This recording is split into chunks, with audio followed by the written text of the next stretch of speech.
جب بندے سے گناہ سرزد ہو جاتا ہے اور وہ معافی مانگ لیتا ہے تو اللہ کو وہ بندہ بڑا ہی اچھا لگتا ہے۔ انسان کے اندر چونکہ یہ دونوں چیزیں رکھی گئی ہیں تو کبھی کبھی اس سے گناہ بھی سرزد ہو جائے گا۔ نیکی اس کی عقل، اس کا فہم، اس کا ادراک، شریعت کی رہنمائی، انبیاء کی تعلیمات اسے بتائیں گی کہ وہ نیکی کے راہ پہ چلے، لیکن کبھی کبھی بائیں سمجھ سے جو خواہشات اور آرزو ہے وہ بھی اس کو گھیر لیں گے اور اچانک اس سے کبھی کوئی گناہ بھی ہو جائے گا۔ اور اگر اچانک اس سے کبھی گناہ ہو گیا، کبھی آنکھ بھٹک گئی، کبھی خیال بہک گئے، کبھی سوچ میں آوارگی آ گئی، کبھی زبان نے میلا لفظ بول دیا، تو پھر کیا ہے؟ پھر فوری معافی مانگ لے۔ مومن جب گناہ کرتا ہے تو ایسی کیفیت ہوتی ہے جیسے ابھی احد پہاڑ تلے آ گیا ہے، اگر اس نے توبہ نہ کی تو کچل دیا جائے گا۔ اللہ اکبر! تو پھر فوری معافی مانگتا ہے تو یہ اللہ کو بڑا ہی اچھا لگتا ہے۔ اللہ کہتا ہے فرشتوں سے کہ دیکھو میرا بندہ آخر میری دہلیز پہ آیا ہے، تم گواہ ہو جو میں نے اس کے سارے گناہ معاف کر دیے۔ تو گناہ کے بعد جو شرمندگی ہے، دیکھیے ایک اور جملہ کہتا ہوں، نیکی کرنے کے بعد جو تکبر پیدا ہوتا ہے، میں بڑی نیکی کر لی ہے، اور باقیوں کو بندہ حقیر سمجھنے لگتا ہے، اور اس سے کوئی غلطی سرزد ہو جائے اس کے بعد شرمندگی ہوتی ہے اور اپنے آپ کو چھوٹا سمجھنے لگتا ہے اور اللہ سے معافی مانگتا ہے، تو اس نیکی کرنے کے بعد وہ جو آپ کے اندر تکبر اور رعونت اور عجب پیدا ہوا، اس سے کہیں بہتر ہے کہ آپ سے اگر کوئی خطا سرزد ہوئی تھی تو اس سے آپ کے اندر عجز اور توبہ کا جذبہ پیدا ہو۔ اور اللہ کو یہ بڑا پسند ہے کہ کوئی بندہ، چونکہ ممکن ہی نہیں ہے کہ جب انسان ہے اس کے اندر یہ خواہشات رکھی ہیں تو کبھی اس سے، یہ انبیاء کی ذوات ہیں جو پاک ہیں، باقی کبھی کچھ خطا سرزد ہو جائے گی، اس سے معذرت کر لیں۔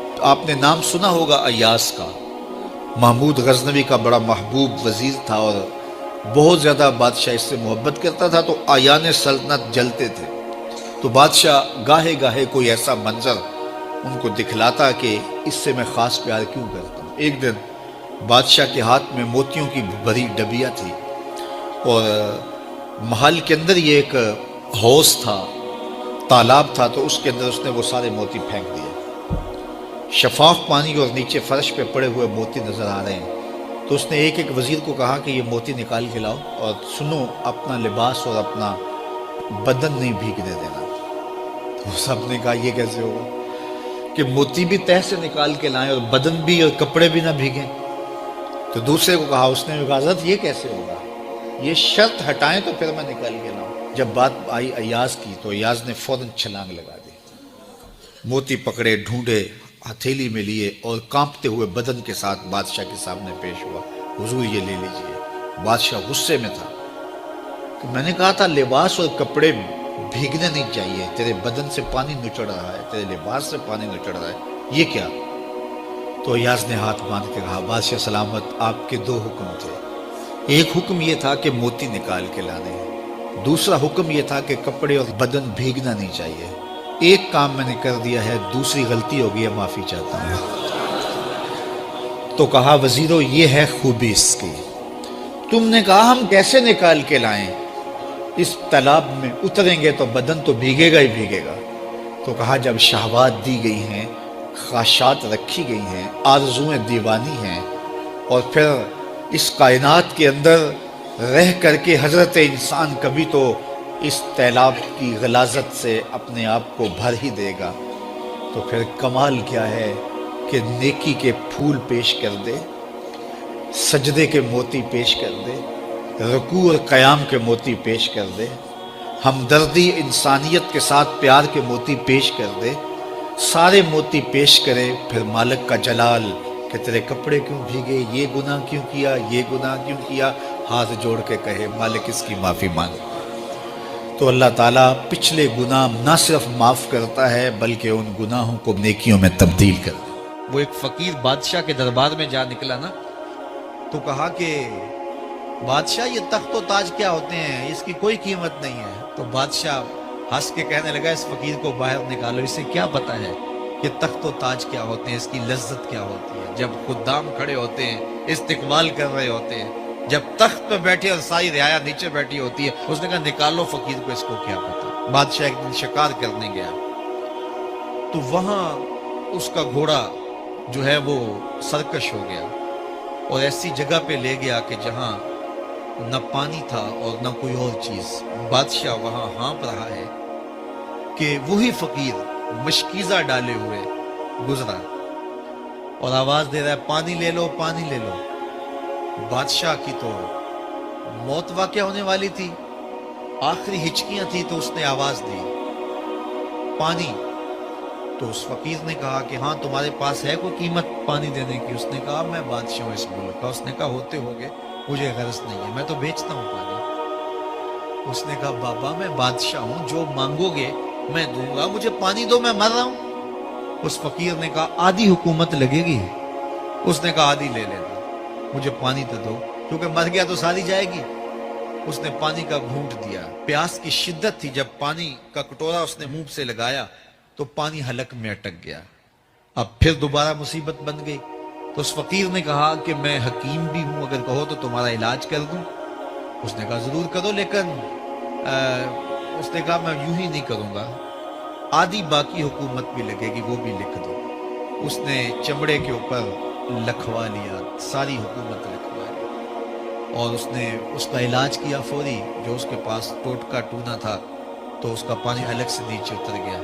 بادشاہ گھوڑے پہ بیٹھا واپس آیا, وقت گزر گیا, عرصہ بیت گیا.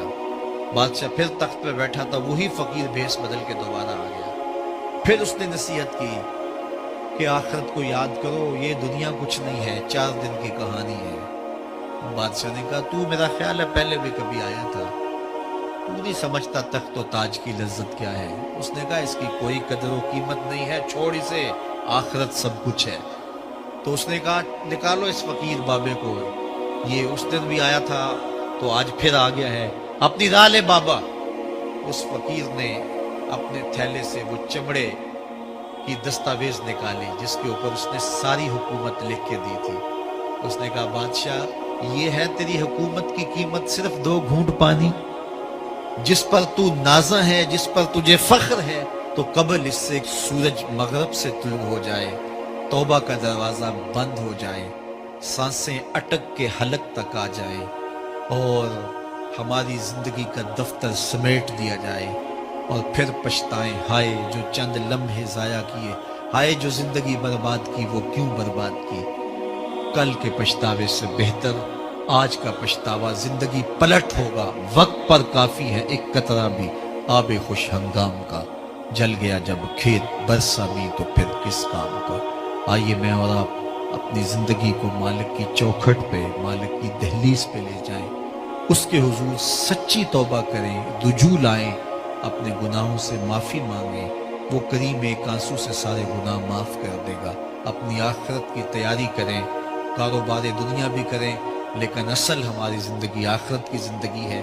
صحابہ کو خندق کھودتے دیکھا تو پیار آیا تو یہی کہا اللہم ان العیشہ عیش الاخرہ, اے اللہ زندگی تو آخرت کی زندگی ہے, فاغفر للانصار والمہاجرہ, میرے انصار کو بھی بخش دے, میرے مہاجروں کو بھی بخش دے.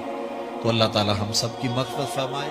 زکوٰۃ کا نصاب کیا ہے؟ 7.5 تولے سونا یا 52.5 تولے چاندی, یا ان میں سے جس کی قیمت کم ہو اس مقدار کی رقم, اس پہ 1 سال گزر جائے تو زکوٰۃ واجب ہو جائے گی. اور اگر کوئی تاخیر کرتا ہے تو گناہ گار ہوگا, لیکن اگر کوئی ایڈوانس بھی دے دیتا ہے تو زکوٰۃ اس کی بھی ہو جائے گی, کہ 2 سالوں کی اکٹھی زکوٰۃ دے دیتا ہے تو یہ بھی جائز ہوگی کہ اس نے ایڈوانس زکوٰۃ دے دی. اب زکوٰۃ کے مصارف کیا ہیں؟ زکوٰۃ کے مصارف جو ہیں وہ 8 ہیں. فقیر کو زکوٰۃ دی جائے گی. فقیر وہ ہوتا ہے جس کے پاس کچھ بھی نہ ہو, نہ گھر ہو, نہ مکان ہو, نہ اس کے پاس کوئی زر ہو, بس بالکل خالی مخالی, ایسا شخص فقیر کہلاتا ہے, تو اس کو زکوٰۃ دی جائے. دوسرا مصرف مسکین ہے.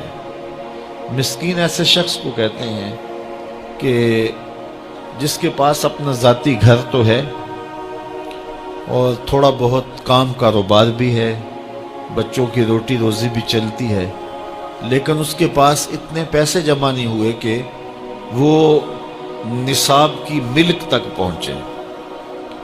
یعنی 7.5 تولے سونا یا 52.5 تولے چاندی یا ان دونوں میں سے کسی ایک کی قیمت اس کے پاس نہیں ہے تو وہ مسکین کہلائے گا، تو وہ بھی زکوٰۃ کا مستحق ہے۔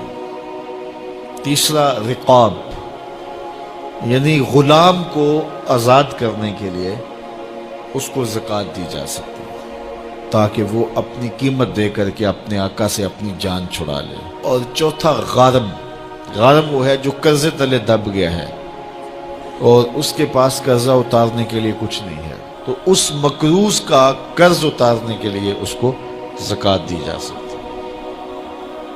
پانچواں شخص فی سبیل اللہ، فی سبیل اللہ وہ شخص ہے کہ جو اللہ کی راہ میں نکلا ہوا ہے، جو مدارس دینیہ کے طلبہ ہیں وہ بھی زمرے میں آتے ہیں، ان کو زکوٰۃ دی جا سکتی ہے۔